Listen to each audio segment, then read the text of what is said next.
नमस्कार, आप देख रहे हैं अपना उत्तर प्रदेश। आपके साथ मैं हूं पल्लवी रविंद्र सिंह। उत्तर प्रदेश के युवाओं का निःशुल्क स्मार्टफोन और टैबलेट का इंतजार अब खत्म होने जा रहा है। उम्मीद है कि सरकार इसी माह के दूसरे सप्ताह से इनका जो है वितरण करना शुरू कर देगी। इसके लिए आपको बताते चले, डीजी शक्ति नाम से पोर्टल बनाया गया है और जिसे जल्द ही मुख्यमंत्री योगी आदित्यनाथ लॉन्च भी कर देंगे। पोर्टल के माध्यम से ही स्मार्टफोन और टैबलेट का वितरण और छात्रों को भविष्य में पढ़ाई के लिए कंटेंट उपलब्ध कराया जाएगा। उत्तर प्रदेश की योगी आदित्यनाथ सरकार छात्रों को निःशुल्क स्मार्टफोन और टैबलेट देने की घोषणा पहले से ही कर चुकी है। पिछले दिनों आपको बता चले, कैबिनेट की बैठक में इस फैसले पर मुहर लगने के बाद कवायद जो है वो तेज हो चुकी थी और अब इसके वितरण की प्रक्रिया अंतिम चरण में है। सरकारी प्रवक्ता ने बताया है कि छात्रों को कहीं भी पंजीकरण कराने की जरूरत नहीं। पंजीकरण से लेकर स्मार्टफोन और टैबलेट वितरण तक पूरी व्यवस्था निःशुल्क है। छात्रों का डेटा कॉलेजों द्वारा विश्वविद्यालयों को दिया जा रहा है और विश्वविद्यालय छात्रों के डेटा की फीडिंग हो रही है। सोमवार तक करीब 27 लाख छात्रों का डेटा जो है पोर्टल पर अपलोड कर दिया जाएगा। शेष अन्य छात्रों के डेटा फीडिंग की प्रक्रिया अभी भी जारी।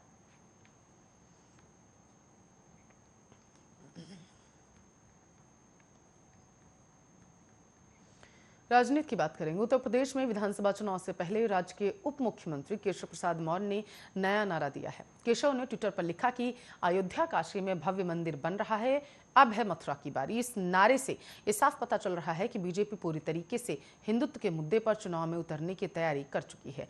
यूपी के डिप्टी सीएम केशव प्रसाद मौर्य ने ट्विटर पर लिखा, अयोध्या काशी भव्य मंदिर निर्माण जारी है, मथुरा की तैयारी है। इसके साथ ही उन्होंने जय श्री राम, जय श्री शंभू और जय श्री राधे कृष्ण हैशटैग भी लगाया। बताते चले कि इससे पहले मथुरा स्थित शादी ईदगाह में जलाभिषेक और संकल्प यात्रा जैसे आयोजन करने की कई संगठनों की घोषणा के मद्देनजर प्रशासन ने श्री कृष्ण जन्मभूमि शाही ईदगाह परिसर के साथ साथ आसपास के इलाकों की सुरक्षा भी बढ़ा दी। जिला प्रशासन ने भी आम लोगों से भी किसी भी विवादित गतिविधि में भाग लेने अथवा सोशल मीडिया पर कोई भी भड़काऊ पोस्ट डालने से बचने की अपील की।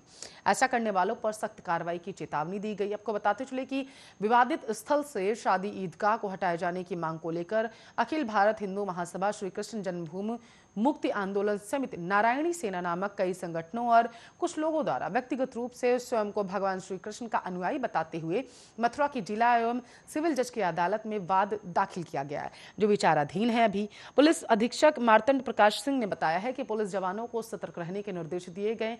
येलो जोन में पुलिस पीएसी की तैनाती कर दी गई है। वरिष्ठ पुलिस अधीक्षक डॉक्टर गौरव ग्रोवर भी स्थिति पर नजर बनाए हुए हैं और उन्होंने कहा है कि भड़काऊ पोस्ट डालने वाले किसी भी व्यक्ति को बख्शा नहीं जाएगा।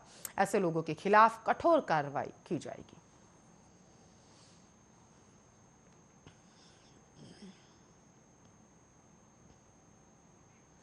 तो यूपी के बलिया जिले की बैरिया सीट से बीजेपी विधायक सुरेंद्र सिंह ने समाजवादी पार्टी के राष्ट्रीय अध्यक्ष अखिलेश यादव को अपने विधानसभा क्षेत्र से चुनाव लड़ने की चुनौती दी। सुरेंद्र सिंह ने मंगलवार को जिला मुख्यालय पर बीजेपी किसान मोर्चा द्वारा आयोजित ट्रैक्टर रैली के इतर संवाददाताओं से बातचीत में सपा अध्यक्ष और उत्तर प्रदेश के पूर्व मुख्यमंत्री अखिलेश यादव पर निशाना साधा। उन्होंने अखिलेश को बैरिया सीट से चुनाव लड़ने की चुनौती देते हुए दावा किया कि यदि वह पूर्व मुख्यमंत्री को 1 लाख मतों से पराजित नहीं कर पाएंगे तो चुनावी राजनीति से संन्यास ले लेंगे। सुरेंद्र सिंह ने भारतीय किसान यूनियन नेता राकेश टिकैत को पेशेवर राजनेता करार दिया और आरोप लगाया कि टिकैत फंडिंग की बदौलत ही राजनीति कर रहे हैं। वह सपा और कांग्रेस के कहने पर किसान आंदोलन करा रहे हैं। उन्होंने सवाल किया कि प्रधानमंत्री नरेंद्र मोदी ने जनता की भावनाओं का सम्मान करते हुए तीनों नए कृषि कानूनों को वापस ले लिया, तो फिर किसान आंदोलन जारी रखने का आखिर औचित्य क्या बचा। बीजेपी ने विधायक ने सपा मुखिया और अखिलेश यादव और भारतीय किसान यूनियन नेता राकेश टिकैत पर बेईमान होने का आरोप लगाते हुए दावा किया कि यह दोनों प्रधानमंत्री नरेंद्र मोदी और मुख्यमंत्री योगी आदित्यनाथ के सामने नहीं टिक पाएंगे। उन्होंने कहा है कि मोदी ने संसार को अपना परिवार माना है, जबकि अखिलेश यादव के लिए उनका परिवार को ही संसार मानने वाला बेईमान होता है।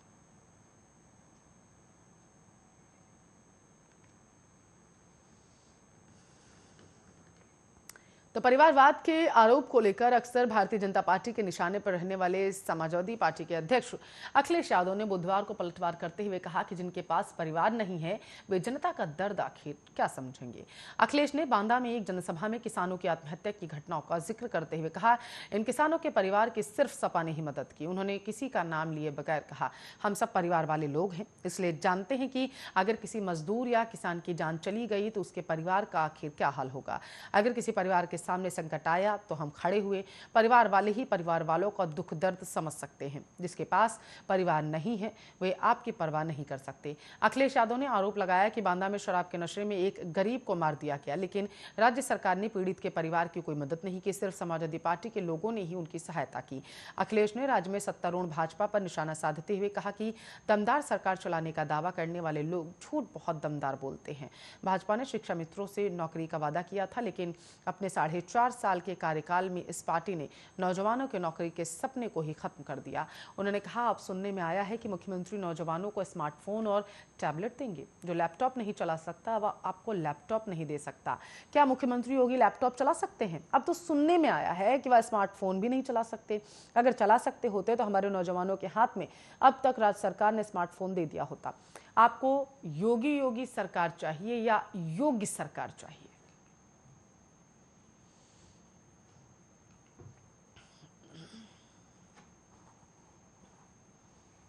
तो बसपा सुप्रीमो मायावती ने यूपी की आरक्षित सीटों पर ब्राह्मणों को जोड़ने की जिम्मेदारी राष्ट्रीय महासचिव सतीश चंद्र मिश्र को दी है। वो बुधवार को कौशाम्बी की मंझरपुर और फतेहपुर में कार्यकर्ता सम्मेलन को संबोधित करेंगे और इन सम्मेलनों के जरिए बसपा ने ब्राह्मण समाज को अपनी और करने की रणनीति बनाई है। दरअसल बसपा 2007 के फॉर्मूले के जरिए एक बार फिर यूपी की सत्ता पर काबिज होना चाहती है। बसपा ने 2007 में सर्वजन हिताय सर्वजन सुखाय का नारा देकर 200 से अधिक सीटें अपने दम पर जीती थी। उस साल भी बसपा ने पूरे प्रदेश में ब्राह्मण सम्मेलन आयोजित किए थे और इस बार बसपा ने भाईचारा बढ़ाना है, बसपा को लाना है का नारा दिया। उत्तर प्रदेश विधानसभा में अनुसूचित जाति और अनुसूचित जनजाति के लिए 86 सीटें आरक्षित रखी। इनमें से 2 सीटें अनुसूचित जनजाति के लिए हैं। साल 2017 के चुनाव में बसपा रिजर्व सीटों में से केवल 2 ही सीटें जीत पाई थी।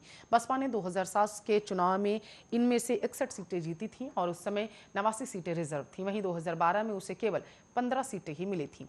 बीजेपी ने 2017 में रिजर्व सीटों में से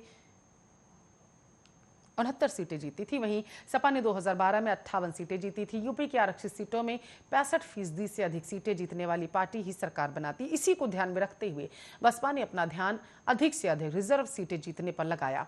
उत्तर प्रदेश में बसपा की करीब आपको बता चले 20% वोट बैंक है। वो पिछले कुछ चुनावों से कमोबेश उसके साथ बना हुआ है। बसपा ने 2017 का चुनाव सभी 403 सीटों पर लड़ा था। उसे केवल 19 सीटों पर ही जीत मिली थी। बसपा के खाते में लगभग 22.23% वोट आए थे।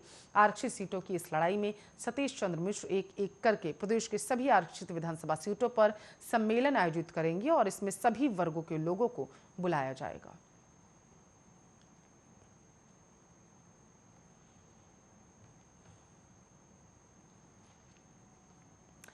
तो फेसबुक के मुख्य कार्यकारी अधिकारी मार्क जुकरबर्ग और 49 अन्य के खिलाफ कन्नौज एक स्थानीय अदालत के आदेश पर मामला दर्ज कर लिया गया। कन्नौज में जिला पुलिस के एक वरिष्ठ अधिकारी ने बताया है कि जांच के दौरान जुकरबर्ग का नाम हटा दिया गया, जबकि फेसबुक पेज की एडमिन के खिलाफ जांच की जा रही है।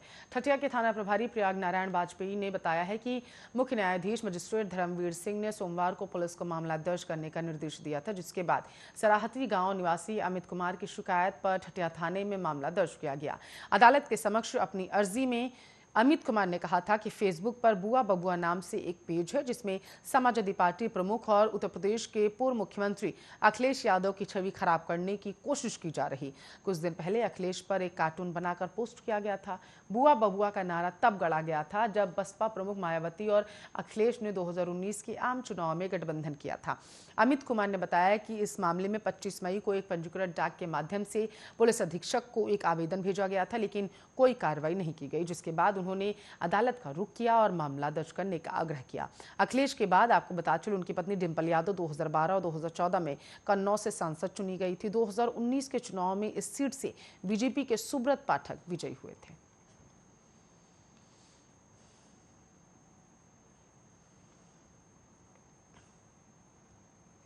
तो उत्तर प्रदेश में यूपी टीईटी पेपर लीक मामले में एसटीएफ ने बड़ी कार्रवाई की है। इस मामले में एसटीएफ ने लखनऊ से टीईटी परीक्षा कराने वाले परीक्षा नियामक प्राधिकारी संजय उपाध्याय को गिरफ्तार कर लिया। यूपी में बीते रविवार यानी 28 नवंबर को यूपी टीईटी परीक्षा आयोजित की गई थी, लेकिन इसका पेपर लीक हो गया था। ऐसे में परीक्षा रद्द कर दी गई।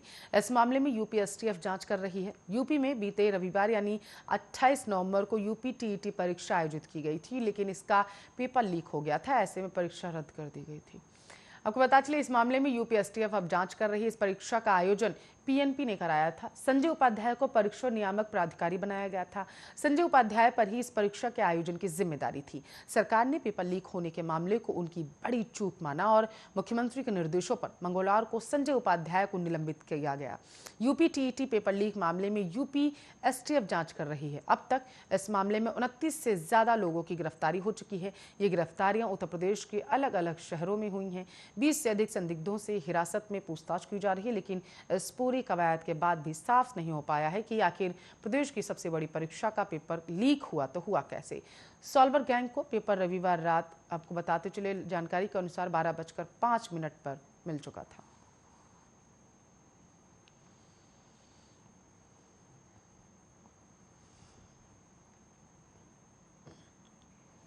तो उत्तर प्रदेश के मुजफ्फरनगर जिले में एक अजीब मामला सामने आया है। आपको बताते चले, वहां सरकारी बाबुओं ने 85 साल की एक बुजुर्ग महिला को कागजों में मृत घोषित कर दिया।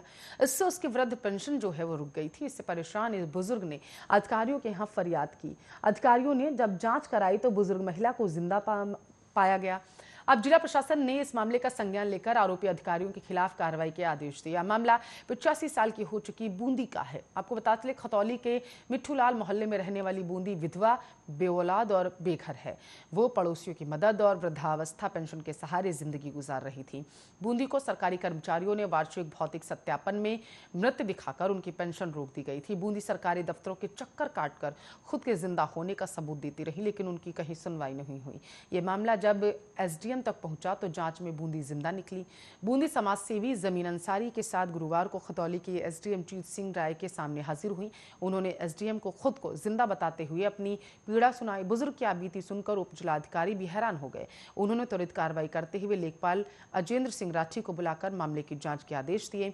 लेखपाल ने महिला के नाम से जारी आधार कार्ड देखा, भौतिक सत्यापन का वह कागज भी देखा जिसमें बूंदी को मृत दर्शाया गया था। करीब 1 घंटे की जांच के बाद माना गया कि तहसील पहुंची बुजुर्ग महिला बूंदी ही है, वो जिंदा है। लेखपाल ने रिपोर्ट एसडीएम को भेज दिया है और फाइलों में बुजुर्ग महिला फिर से जिंदा हो चुकी है। इस संबंधों में आपको बता चले, जब मुख्य विकास अधिकारी आलोक कुमार यादव से बात की गई तो उन्होंने कहा कि यह मामला अभी उनके संज्ञान में नहीं आया है। अगर ऐसा है तो जांच कर आरोपी कर्मचारियों के खिलाफ कार्रवाई की जाएगी।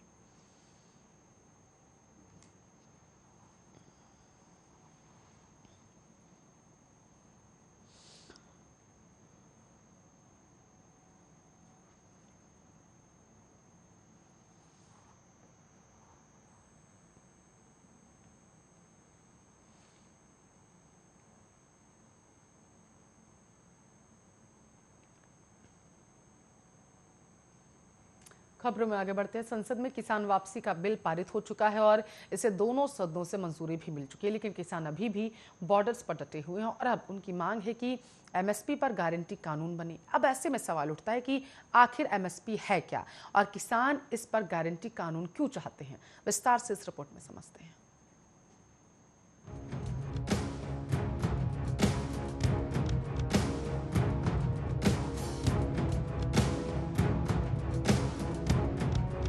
मोदी सरकार ने संसद के शीतकालीन सत्र के पहले दिन 3 विवादित कृषि कानूनों को वापस लेने का बिल दोनों सदनों में पारित कर दिया।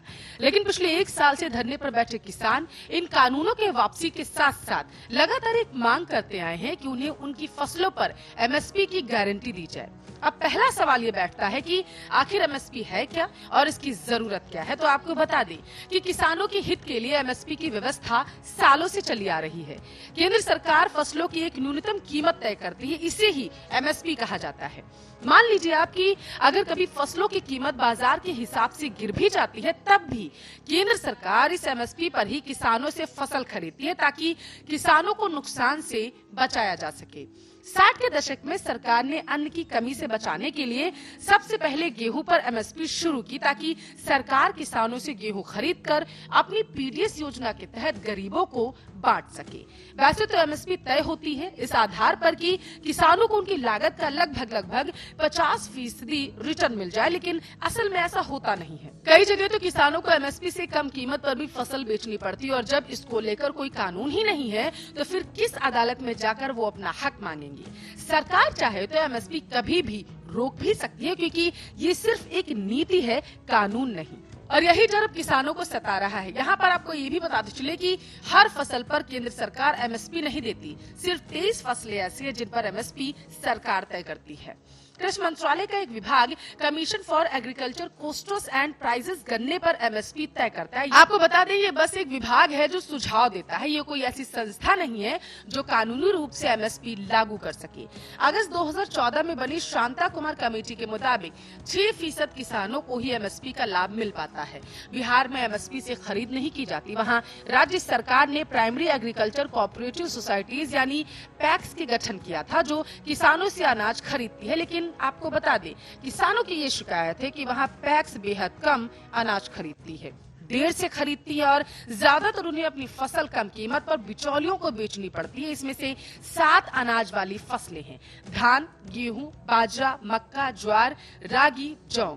5 दालें हैं, चना, अरहर, मूंग, उड़द, मसूर। 7 ऑयल सीड हैं, मूंग, सोयाबीन, सरसों, सूरजमुखी तिल, नाइजर या फिर इसे काला तिल भी कहते हैं। और 4 अन्य फसलें हैं, गन्ना, कपास, जूट। आपको बताते चले इसमें से सिर्फ गन्ना ही है जिस पर कुछ हद तक कानूनी पाबंदी लागू होती है, क्योंकि आवश्यक वस्तु अधिनियम के तहत एक आदेश के मुताबिक गन्ने पर उचित और लाभकारी मूल्य देना बेहद जरूरी। ये जो 23 फसलें हैं ये तो भारत के कृषि उत्पाद का सिर्फ एक तिहाई हिस्सा ही है। मछली पालन, पशुपालन, सब्जियां, फल वगैरह इनमें शामिल ही नहीं है। तो अब सवाल ये कि अगर सरकार को किसानों को एमएसपी की गारंटी देनी है तो क्या इतना खर्च सरकार को करना पड़ेगा? इसका जवाब है नहीं। इन 23 में से गन्ने को निकाल दीजिए क्योंकि वो पैसा सरकार को नहीं देना पड़ता और शुगर मिलें देती है। सरकार अपनी एजेंसियों के लिए पहले ही कुछ फसलों को खरीद लेती है जिसकी कुल कीमत लगभग 2019-2020 में 2.7 लाख करोड़ थी। सरकारी एजेंसियों का बाजार की सारी फसल खरीदने की जरूरत होती भी नहीं है, क्योंकि अगर सरकार कुल उत्पादन का 1/3 या 1/4 भी खरीद ले तो बाजार में कीमत अपने आप ऊपर आ जाती है। तो किसान अपनी फसल उस कीमत पर बाहर बेच देते हैं, सरकार जो खरीदती है उसे भी बेचती है। हालांकि ये सब्सिडी वाली कीमत होती है, लेकिन इन सब को देखे तो सरकार को खरीद हर साल 1.5 करोड़ तक पड़ सकती है। दूसरा, सरकार अपनी एजेंसी जैसे भारतीय खाद्य निगम, भारतीय कपास निगम के जरिए एमएसपी पर किसानों से फसल खरीदे। तीसरा ये कि जितना घाटा हो वो सरकार किसानों को दे दे, ना वो खुद खरीदे ना प्राइवेट कंपनियों पर ऐसा करने का दबाव डाले। जो भी उस वक्त बाजार में कीमत है उस पर किसानों को फसल बेचने दे और उसमें एमएसपी और बाजार की कीमत में जो अंतर रह जाता है वो सरकार किसानों को दे दे। जैसे किसान सम्मान निधि जैसी योजनाएं चलाई ही जा रही हैं। एमएसपी हमेशा एक फेयर एवरेज क्वालिटी के लिए होता है, यानी फसल वैसी होगी जैसा कि तय किया गया है तो ही उसके लिए न्यूनतम समर्थन मूल्य दिया जाएगा। लेकिन कोई फसल गुणवत्ता के मानकों पर ठीक बैठती है या नहीं, इसे तय कैसे किया जाएगा? जो फसल उन मानकों पर खरी नहीं उतरेगी उसका क्या होगा? ऐसी सूरत में सरकार कानून में किसानों की मांग को शामिल कर भी ले तो कानून को अमल में लाना मुश्किल होगा। अगर बाकी फसलों को भी एमएसपी की गारंटी में शामिल कर लिया गया तो फिर उसका बजट भी सरकार को सोचना पड़ेगा। आपको बताते चलें, सरकार के पास फिलहाल कोई रास्ता नहीं जिससे वो एमएसपी पर पूरी फसल खरीदने के लिए निजी कंपनियों को बाध्य कर सके। अब जानकार ये मानते हैं कि सरकार इस पूरे मसले को द्विपक्षीय रखना चाहती है। अगर कानून में एमएसपी का प्रावधान जोड़ दिया तो इसमें जुड़े हर मुकदमे में 3 पक्ष शामिल होंगे, एक सरकार, एक किसान और तीसरा निजी कंपनी, और वहां सरकार को काफी दिक्कतों का सामना करना होगा। Special desk, Arya news.